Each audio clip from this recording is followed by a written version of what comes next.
جگہ، ماحول اور حالات کی خوبصورت عکاسی. منظر نگاری مطلب جگہ سلیکٹ کرنا کہ کس جگہ پہ جا کے ہم شوٹ کریں یا کس جگہ پہ جا کے ہم کہانی لکھیں یا کس جگہ کو بیان کریں کہانی کے اندر.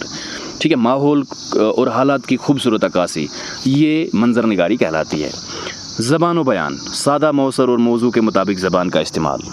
سادہ زبان، اثردار اور موضوع کے مطابق بات چیت، موضوع کے مطابق زبان و بیان، یہ بھی اہم ٹیکنیک ہے. ہٹ کے باتیں کریں گے یا ایکسپلین کریں گے چیزوں کو تو وہ زیادہ اثر انداز نہیں ہو سکتی. فار ایگزامپل میں ابھی اردو پڑھا رہا ہوں، میں اگر آپ کو میتھمیٹکس کی ایکویشن یہاں پہ دکھانی شروع کر دوں تو وہ آپ کے لیے ضروری تو ہے ہی نہیں، اور ساتھ میں ہی میرے لیے بھی وہ ایک نقصان دہ چیز ہے، کیونکہ آپ ویڈیو کو یہاں پہ چھوڑ کے چلے جاؤ گے. اب یہ سوچو گے نا کہ سر کیا پڑھانے لگ گیا. ٹھیک ہے، تو بیان اور زبان و بیان بھی ضروری ٹیکنیک ہے. نقطہ عروج، کہانی کا وہ اہم مقام جہاں دلچسپی سب سے زیادہ بڑھ جاتی ہے، یعنی ٹویسٹس جہاں پہ آتے ہیں، جہاں پہ ہم جیسے موویز میں دیکھتے ہیں انٹرمیشن ہوتا ہے، ٹویسٹ ہوتا ہے، نقطہ عروج کہتے ہیں، جہاں پہ دلچسپی بہت زیادہ بڑھ جاتی ہے. جیسے وہ پہلے ایپیسوڈز میں وہ آتی تھی ڈراماز، لاسٹ میں کیا ہوتا تھا، ایک ایسا واقعہ پیش آتا تھا کہ دیکھنے والا جو ہے ایک امپورٹنٹ کام چھوڑ کر وہ دیکھنے لگ جاتا تھا، پھر وہ وہیں پہ چھوڑ دیتے، بند کر دیتے ایپیسوڈ کو آگے، پھر اگلے دن ہم مجبور ہو جاتے تھے اس کو دیکھنے کے لیے. ٹھیک ہے، اس کو نقطہ عروج کہتے ہیں. کہانی میں بھی ایسا ہوتا ہے، تو یہ بھی ایک اہم ٹیکنیک ہے. اچھا، آخر میں اختتام، کہانی کو مناسب اور مؤثر انداز میں مکمل کرنا. ایک مناسب اور اثر انداز طریقے میں اس کو مکمل کیا جائے تاکہ اس کی میسیج بھی ڈیلیور ہو جائے. تو یہ افسانہ اور افسانے کی ٹیکنیکس ہیں. دوسرا سوال ہے، اردو افسانے کی تاریخ پر ایک نوٹ لکھیے. اردو افسانے کی جو تاریخ ہے اس پر نوٹ لکھنا ہے. اردو میں افسانے کا آغاز 20ویں صدی کے اوائل میں مغربی ادب کے اثر سے ہوا. اردو میں افسانے کا آغاز کب سے ہوا ہے؟ 20ویں صدی کے اوائل میں. اوائل مطلب سٹارٹنگ میں، ارلی 20th سینچری آپ اس کو کہہ سکتے ہو. مغربی ادب کے اثر سے ہوا. کہاں سے؟ افسانے میں مغربی ادب یعنی ویسٹرن جو لٹریچر ہے اس کے اثر سے ہوا ہے. اس کی تاریخ کو 4 اہم ادوار میں تقسیم کیا جاتا ہے، اور اس کی تاریخ کو 4 اہم ادواروں میں تقسیم کیا جاتا ہے، بانٹا جاتا ہے. دیکھیے، پہلا ابتدائی دور، اور یہ کہاں سے کہاں تک ہے؟ 1907 عیسوی سے لے کر 1932 عیسوی تک، یہ ابتدائی دور ہے.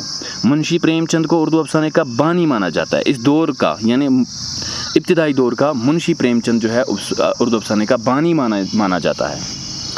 اور پہلا افسانہ، دنیا کا سب سے انمول رتن، یہ پہلا افسانہ تھا، 1907 عیسوی میں شائع ہوا. موضوعات میں دیہی زندگی، معاشرتی اصلاح اور حب الوطنی شامل تھے. اور موضوعات میں کیا کیا تھے؟ دیہی زندگی یعنی ولیج لائف ہم جس کو کہتے ہیں، معاشرتی اصلاح، کیسے معاشرے کی اصلاح کی جائے، معاشرے کو سدھارا جائے، اور حب الوطنی، اپنے وطن سے پیار، یہ ٹاپکس تھے. چلیے آگے بڑھتے ہیں. پھر ہے دوسرا پسند دور، ترقی پسند دور. دوسرا ترقی پسند دور 1934 سے آگے، 36 سے 1936 سے آگے. اس دور میں حقیقت پسندی کو فروغ ملا، یعنی اہمیت ملی.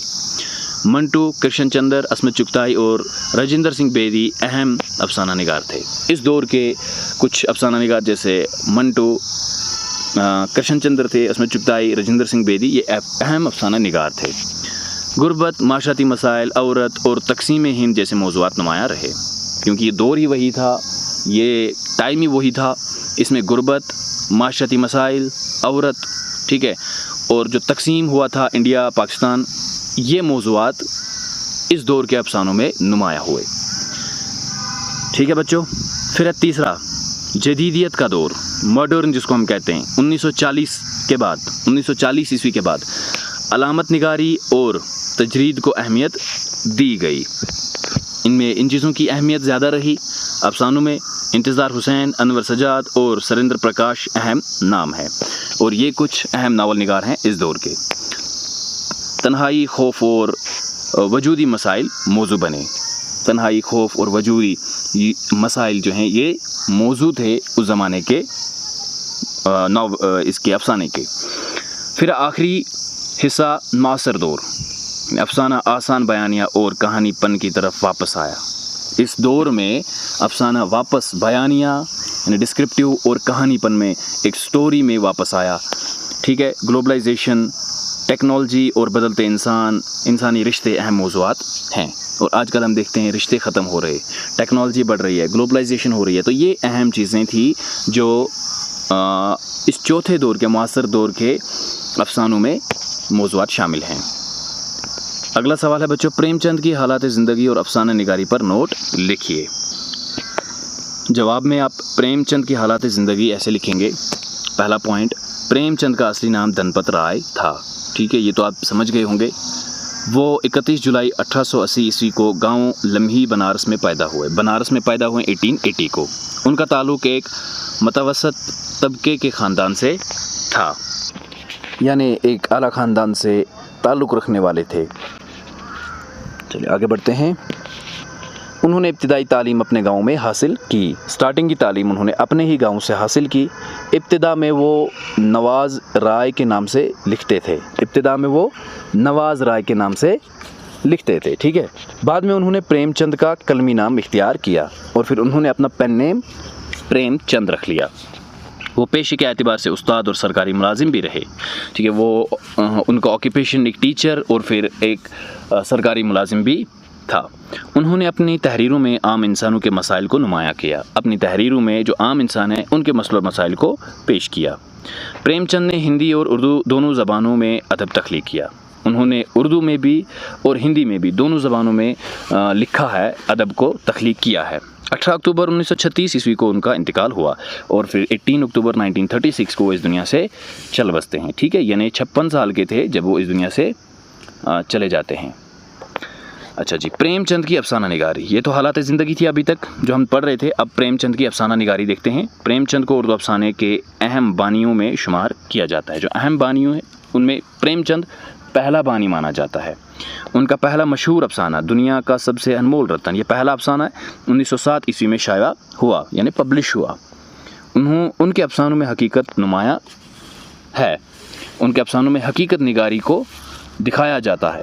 انہوں نے دیہی زندگی اور عام لوگوں کے مسائل کو پیش کیا۔ دیہی زندگی یعنی روزمرہ کی زندگی اور عام لوگوں کے جو مسئلہ مسائل ہے اس کو پیش کیا ہے۔ غربت، ناانصافی اور معاشرتی برائیوں کو موضوع بنایا۔ غربت کو، ناانصافی کو، معاشرتی برائیاں جو ہیں یہ بھی انہوں نے اپنے افسانوں میں بیان کیا ہے۔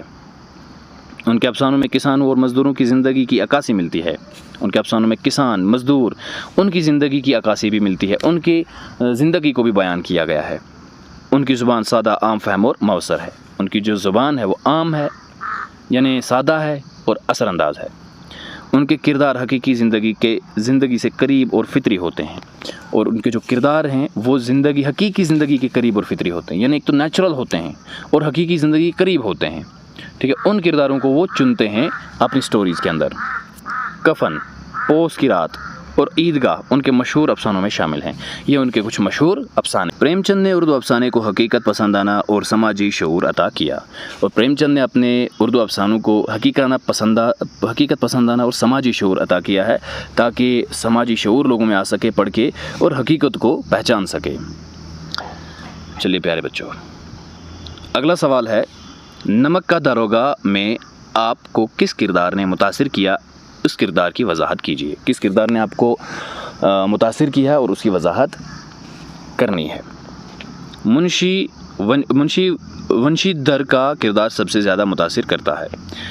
منشی ونشی دھر کا جو کردار ہے یہ سب سے زیادہ متاثر کرتا ہے۔ وہ ایک ایماندار، فرض شناس اور اصول پسند شخص تھا۔ وہ اپنی ڈیوٹی کو بہت اہمیت دیتا تھا اور رشوت لینے سے انکار کرتا تھا۔ جب پنڈت اولوپی دین غیر قانونی طور پر نمک لے جا رہا تھا تو ونشی دھر نے اسے گرفتار کر لیا، ٹھیک ہے۔ منشی جی جو تھے وہ بڑے ایماندار تھے، فرض شناس تھے، اصول پسند تھے، وہ اپنے کام کو اچھے سے انجام دیتے تھے، لیکن پنڈت اولوپی جو تھے وہ غیر قانونی طور پر نمک لے جا رہا تھا اور ونشی جی نے اسے گرفتار کر لیا۔ اولوپی دین نے اسے رشوت دے کر چھوڑنے کی کوشش کی، لیکن وہ اپنے اصولوں سے نہیں ہٹا۔ عدالت میں اسے مشکلات کا سامنا کرنا پڑا، لیکن اس نے اپنی ایمانداری نہیں چھوڑی۔ آخرکار اولوپی دین بھی اس کی ایمانداری سے متاثر ہوا اور اسے اپنے ہاں ملازم رکھ لیا۔ اس طرح ونشی دھر کا کردار ہمیں ایمانداری، فرض شناسی اور اصول پسندی کا سبق دیتا ہے۔ اولوپی الدین نے اسے رشوت دے کر چھوڑنے کی کوشش کی، لیکن وہ اپنے اصولوں سے نہیں ہٹا، وہ اپنے قاعدوں سے نہیں ہٹا، اور عدالت میں اسے مشکلات کا سامنا تو کرنا پڑا لیکن اپنی ایمانداری نہیں چھوڑی۔ آخرکار جو اولوپی الدین تھے بھی اس کی ایمانداری سے متاثر ہو جاتا ہے اور اسے پھر اپنے پاس ملازم رکھ لیتا ہے، نوکری دے دیتا ہے، اور اس طرح ونشی در کا جو کردار ہے ہمیں ایمانداری کا، فرض شناسی کا اور اصول پسندی کا سبق دیتا ہے کہ ہمیں بھی ونشی در کی طرح رہنا چاہیے اور اسی کی طرح ایماندار، فرض شناس اور اصول پسند شخص بننا چاہیے۔ اگلا سوال ہے نمک کا داروغہ کا خلاصہ لکھیے۔ نمک کا داروغہ جو ہے اس سبق کا آپ کو خلاصہ لکھنا ہے۔ جواب: نمک کا داروغہ پریم چند کا مشہور افسانہ ہے۔ اس کا مرکزی کردار منشی ونشی در ہے جو ایک ایماندار داروغہ تھا۔ نمک کا داروغہ جو ہے پریم چند کا ایک مشہور افسانہ ہے اور اس کا جو مرکزی کردار ہے وہ منشی ونشی در ہے جو کہ ایک ایماندار داروغہ تھا۔ ایک رات وہ اپنی ڈیوٹی پر تھا کہ اسے خبر ملی کہ پنڈت اولوپی الدین غیر قانونی طور پر نمک لے جا رہا ہے۔ ونشی در نے اسے روک کر گرفتار کر لیا اور ایک دن کیا ہوتا ہے، اسے رات کو خبر ملتی ہے، ڈیوٹی کے دوران تھا تو خبر ملتی ہے کہ پنڈت اولوپی الدین غیر قانونی طریقے سے اللیگلی وہ نمک کو لے جا رہا ہے۔ تو ونشی در نے کیا کیا، اسے روک کر اریسٹ کر لیا، گرفتار کر لیا۔ اولوپی الدین نے اسے بڑی رقم رشوت میں دینے کی کوشش کی مگر ونشی در نے رشوت لینے سے صاف انکار کر دیا۔ ونشی در نے تو اسے روک کر گرفتار کر لیا، پھر اولوپی الدین اسے بڑی رقم دے کر رشوت دے رہے تھے مگر ونشی در نے رشوت لینے سے انکار کر دیا۔ مقدمہ عدالت میں پہنچا تو اولوپی الدین اپنے اثر و رسوخ کی وجہ سے بری ہو گیا۔ پھر مقدمہ جو ہے عدالت میں پہنچا، کورٹ میں پہنچا، وہاں پہ اولوپی الدین اپنے اثر و رسوخ کی وجہ سے بری ہو گیا۔ یعنی اولوپی الدین نے وہاں پہ بھی رشوت دی، وہاں پہ بھی اپنی چینل چلائی اور وہ بری ہو گیا، آزاد ہو گیا۔ ونشی در کو اس واقعے سے نقصان اٹھانا پڑا اور ظاہر سی بات ہے وہ بری ہو گیا تو ونشی جی جو ہے اس کو نقصان اٹھانا پڑا۔ بعد میں اولوپی الدین اس کی ایمانداری سے بہت متاثر ہوا اور راہ سے اپنے ہاں اچھی ملازمت کی پیشکش کی۔ بعد میں اولوپی الدین بھی اس کی ایمانداری سے متاثر ہوتا ہے اور پھر اسے اپنے پاس بلا کر اس کو اچھی ملازمت دینے کی آفر کرتا ہے۔ اس طرح افسانے میں ایمانداری کی قدر و اہمیت ظاہر کی گئی ہے اور اس طرح سے افسانے میں ایمانداری کی قدر و اہمیت ظاہر ہوئی ہے۔ اگلا سوال ہے سوال نمبر 6، نمک کا داروغہ کی پوری کہانی کو ذہن نشین کر کے درج ذیل عنوانات میں سے کسی ایک عنوان پر مضمون 150 الفاظ کا مضمون لکھیے۔ ہاں نیچے کچھ مضمون ہیں، ان عنوانوں پہ ہمیں مضمون لکھنے ہیں۔ 4 عنوان دیے گئے ہیں، ہمیں 4 میں سے ایک بھی لکھنے ہیں لیکن میں آپ کو چاروں دکھاؤں گا، آپ جو چاہو وہ آپ لکھ سکتے ہو۔ پہلا عنوان دیا گیا ہے نیکی کر اور دریا میں ڈال۔ آپ اس عنوان پہ 150 ورڈز میں آپ کو مضمون لکھنا ہے، نیکی کر اور دریا میں ڈال۔ تو چلیے اس کو ایسے لکھیں گے، نیکی انسان کی بہترین صفات میں سے ایک ہے، ہمیں نیکی کرتے وقت بدلے کی خواہش نہیں رکھنی چاہیے۔ نمک کا داروغہ میں منشی ونشی در نے اپنی ایمانداری اور فرض شناسی کا مظاہرہ کیا۔ اس نے پنڈت اولوپی الدین کی دولت اور اثر و رسوخ کی پرواہ نہیں کی اور اپنا فرض پورا کیا، اگرچہ اسے فوری طور پر اس کا فائدہ نہیں ملا لیکن آخرکار اولوپی الدین اس کی نیکی اور ایمانداری سے متاثر ہوا۔ اس نے ونشی در کو اپنے ہاں ملازمت کی پیشکش کی۔ اس سے معلوم ہوتا ہے کہ نیکی کبھی ضائع نہیں ہوتی، ہمیں ہمیشہ دوسروں کے ساتھ بھلائی کرنی چاہیے اور کسی صلے کی امید نہیں رکھنی چاہیے۔ یہی نیکی کر اور دریا میں ڈال کا اصل مفہوم ہے۔ ٹھیک ہے اسٹوڈنٹس، اس کی میننگ تو آپ سمجھ گئے ہوں گے کیونکہ اوپر ہم آلریڈی ایک بار ایکسپلین کر چکے ہیں۔ ہمیں ان عنوان پہ مضمون جو لکھنا ہے سبق کے حساب سے ہی لکھنا ہے، جو سبق آپ نے پڑھا ہے، ٹھیک ہے، تو اسی کے حساب سے لکھنا ہے۔ نمک کا داروغہ ٹاپک ہمیں یہی رکھنا ہے۔ تو دوسرا عنوان ہے صبر کا پھل میٹھا ہوتا ہے۔ صبر انسان کو مشکلات پر قابو پانے کی طاقت دیتا ہے۔ نمک کا داروغہ میں منشی ونشی در نے مشکل حالات کے باوجود اپنے اصولوں کو نہیں چھوڑا۔ اس نے پنڈت اولوپی الدین کی رشوت قبول نہیں کی اور ایمانداری سے اپنا فرض ادا کیا۔ عدالت میں بھی اسے کامیابی نہیں ملی اور اسے نقصان اٹھانا پڑا لیکن اس نے صبر کا دامن نہیں چھوڑا۔ آخرکار اس کی ایمانداری اور اصول پسندی کی قدر ہوئی۔ اولوپی الدین اس سے متاثر ہوا اور اسے اپنے ہاں ملازمت کی پیشکش کی۔ اس طرح ونشیدر کو آخر میں اپنی ایمانداری کا اچھا صلہ ملا۔ اس واقعے سے ہمیں سبق ملتا ہے کہ مشکلات میں صبر اور ثابت قدمی اختیار کرنی چاہیے، کیونکہ صبر کا پھل ہمیشہ میٹھا ہوتا ہے۔ یہ دوسرا عنوان اور اس پہ مضمون ہے۔ اب تیسرا عنوان دیکھیے، ایماندار ہمیشہ کامیاب ہوتا ہے۔ آپ کو چاروں میں سے کوئی ایک لکھنا ہے، بٹ میں آپ کو 4 کے چاروں دکھاؤں گا، پھر جو آپ کی مرضی ہے وہ آپ لکھ لیں، ٹھیک ہے بچوں؟ ایماندار ہمیشہ کامیاب ہوتا ہے۔ ایمانداری ایک عظیم انسانی صفت ہے۔ نمک کا داروغہ میں منشی ونشیدر اس کی بہترین مثال ہیں۔ وہ اپنے فرض کے ساتھ مخلص تھا اور کسی بھی قیمت پر رشوت لینے کے لیے تیار نہیں ہوا۔ پنڈت اولوپی دین نے اسے بہت زیادہ رقم دینے کی کوشش کی، لیکن ونشیدر نے اپنی ایمانداری کا سودا نہیں کیا۔ اگرچہ عدالت میں اولوپی دین اپنے اثر و رسوخ کی وجہ سے بچ گیا، لیکن آخرکار ونشیدر ہی اخلاقی طور پر کامیاب ہوا۔ اولوپی دین اس کی ایمانداری سے اتنا متاثر ہوا کہ اس نے اسے اپنے ہاں ملازمت کی پیشکش کی۔ اس سے ثابت ہوتا ہے کہ ایماندار شخص کو مشکلات ضرور پیش آ سکتی ہیں، لیکن آخرکار ایمانداری عزت اور کامیابی کا سبب بنتی ہیں۔ چلیے جی، اگلے عنوان پہ چلتے ہیں۔ رشوت خوری جرم کبیرہ ہے۔ رشوت خوری جرم کبیرہ ہے، یہ آخری مضمون، اس کے بعد پھر سوالات ہیں۔ رشوت خوری معاشرے کی ایک بہت بڑی برائی ہے۔ رشوت کی وجہ سے حقدار کو اس کا حق نہیں ملتا اور نااہل لوگوں کو فائدہ پہنچتا ہے۔ نمک کا داروغہ میں پنڈت اولوپی دین نے منشی ونشیدر کو رشوت دے کر اپنا غیر قانونی کام چھپانے کی کوشش کی، لیکن ونشیدر نے رشوت لینے سے انکار کر دیا۔ اس نے اپنے فرض کو دولت پر ترجیح دی۔ افسانہ ہمیں یہ سبق دیتا ہے کہ رشوت لینے اور دینے دونوں سے معاشرے میں بدعنوانی پھیلتی ہے۔ ہمیں اس برائی سے خود بھی بچنا چاہیے اور دوسروں کو بھی اس سے روکنا چاہیے۔ ایک اچھا معاشرہ اسی وقت قائم ہو سکتا ہے جب لوگ ایمانداری، انصاف اور فرض شناسی کو اختیار کریں گے۔ یہاں پہ ایرر آیا ہے، کریں گے آپ لکھ لیجیے گا، اوکے؟ ہاں، اس طرح سے ہمارے جو عنوان اور اس پہ مضمون کمپلیٹ ہو جاتا ہے۔ مجھے امید ہے کہ یہاں تک آپ کو اچھے سے سمجھ میں آیا ہوگا۔ میں نے تھوڑا یہ تیز پڑھا اس لیے کیونکہ ویڈیو زیادہ لمبی ہو جائے گی، آپ اس کو روک کے لکھ لیں یا اسکرین شاٹ لے لیں، یا اگر آپ کو نوٹس چاہیے ہوں تو میں نے آلریڈی ویڈیو کے سٹارٹنگ میں آپ کو نمبر دے دیا ہے، آپ جلدی سے کانٹیکٹ کریں، نوٹس آپ کو مل جائیں گے۔ اور سوالات پہ چلنے سے پہلے میری گزارش آپ سے کہ اگر آپ پہلی بار چینل پہ آ رہے ہیں تو چینل کو ضرور سبسکرائب کیجیے اور اپنے دوستوں کے ساتھ بھی شیئر ضرور کیجیے۔ چلیے جی، مختصر جواب طلب سوالات۔ پہلا سوال ہے، بنسی در کا والد کیسا آدمی تھا؟ جواب، بنسی در کے والد ایک تجربہ کار، دنیا دار اور لالچی قسم کے انسان تھے۔ وہ تو ایک تجربہ کار تھے اور دنیا دار تھے، یعنی دنیا کی چیزوں کے پیچھے بھاگنے والے، دولت کے بانی یا دولت کے ہم لالچی کہہ سکتے ہیں، ٹھیک ہے۔ وہ ایمانداری کے بجائے اوپری آمدنی یعنی رشوت کو زیادہ اہمیت دیتے تھے اور اپنے بیٹے کو بھی وہی نصیحت کرتے تھے۔ اپنی ایمانداری کے بجائے وہ جو اوپری آمدنی یعنی رشوت کو زیادہ اہمیت دیتے تھے، رشوت زیادہ لیتے تھے اور اپنے بیٹے کو بھی وہی بولتے تھے کہ آپ رشوت لیا کرو، مطلب اس قسم کے آدمی تھے۔ اگلا سوال ہے، بنسی در نے اولوپی دین کے ساتھ کیا کیا؟ بنسی در نے اولوپی دین کے ساتھ کیا کیا؟ جواب، جب بنسی در نے رات کے وقت اولوپی دین کی نمک کی گاڑیاں غیر قانونی طور پر جاتے ہوئے پکڑی تو اس نے اولوپی دین کی تمام تر رشوت کی پیشکشوں اور دباؤ کو ٹھکرا کر اسے گرفتار کر لیا۔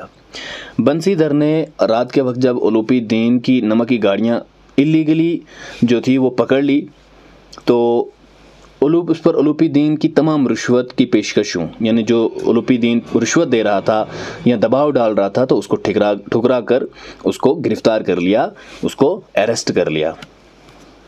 اگلا سوال، اولوپی دین کے پاس کون سی طاقت تھی؟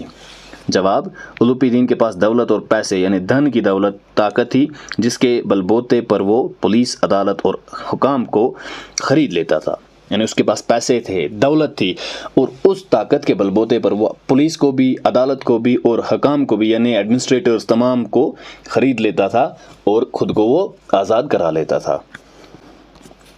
کہانی کے آخر پر کس کی جیت ہوئی؟ جواب، کہانی کے آخر میں سچائی، ایمانداری اور فرائض شناسی کی جیت ہوئی۔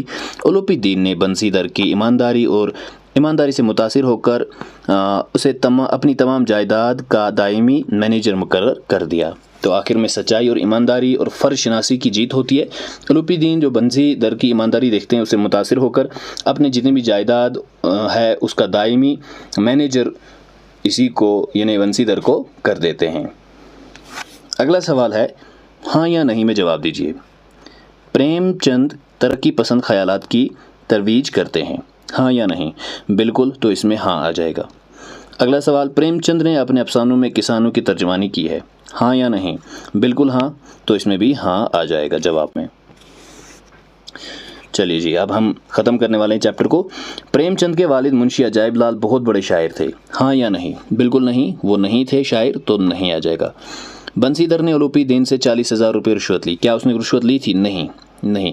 ہاں، اوپر جو ہم ونسی پڑھ رہے تھے نا وہ بنسی تھا، بنسیدر، ٹھیک ہے، اس کو کریکٹ کر لینا۔ اولوپی دین بنسیدر کی ایمانداری سے مرعوب ہوا، ہاں یا نہیں؟ بالکل ہوا، تو یہاں پہ بھی ہاں آپ لکھ سکتے ہیں، ٹھیک ہے۔ اولوپی دین بنسیدر کی ایمانداری سے متاثر ہوا ہے، بالکل، تو ہاں اس کا جواب آپ لکھتے ہیں۔ ٹھیک ہے بچوں، اس طرح سے ہم نے اس چیپٹر کو کمپلیٹ کر لیا۔ مجھے امید ہے کہ آپ کو ویڈیو پسند آئی ہوگی۔ ملتے ہیں اگلی ویڈیو میں، تب تک کے لیے ڈھیر سارا پیار، ڈھیر ساری خوشیاں، اللہ حافظ۔